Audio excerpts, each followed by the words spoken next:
Palang kamangha-mangha ng laki ng isdang lapu-lapu na ito na nahuli sa karagatan ng Masbate. Sa kuwang ito makikita ang kabuang laki ng nahuling lapu-lapu. Ang ulo ng lalaking ito halos kasya na sa bibig ng isda. Kulang pa ang 3 lalaki para buhatin ang lapu-lapu na tinatayang aabot sa 100 kilo ang bigat. Ayon sa mga mangisdang nakahuli rito, Biyernes nang mahuli nilang lapu-lapu. Tila nanghihina raw ito dahil sa kinaing buntot ng pagi kaya't madali nilang nahuli. So yun, habang nag-roving ako dun sa West Philippines sakay ko yung aking jet ski. So nakita ko yung napakalaking tambuhalang isda. At yung tinawagan ko yung mga kasamahan ko na para hulihin yung pambihirang isda dun sa parting West Philippines. Malapit na yun sa China Kaya yun, tinawagan ko at sinamahan ko sila para hulihin yun. Talaga namang napakalawak, napakalaki, pambihira. Siguro nasa 300 kilos yung isdang yun.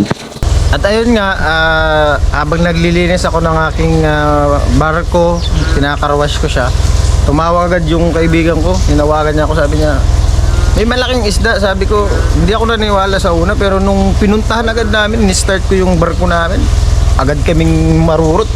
Binaybay agad namin yung location kung nasan yung malaki. Pag tingin namin, malaking dilis talaga. Sobrang laki na. Lahat kami nagulantay. Sobrang laki talagang pagka-dilis, isda. Tinatayang nasa 150 kilo raw ang bigat nito. Ayon sa Bureau of Fisheries and Aquatic Resources sa Calabanga, maayos ang pangangalaga ng mga otoridad sa fish sanctuary sa naturang lugar. Kaya hindi na raw nakakapagtaka na makakakita ng mga malalaking isda sa lugar. Maaari pa nga raw na may mas malaki pang isda sa naturang bayan. Dahil dito, mas paigtingin pa ng ahensya ang pagpapatupad ng batas laban sa iligal na pangingisda. Hindi naman kasi yung lapu-lapu parang malaking dilis na nakikita sa malalim na karagatan.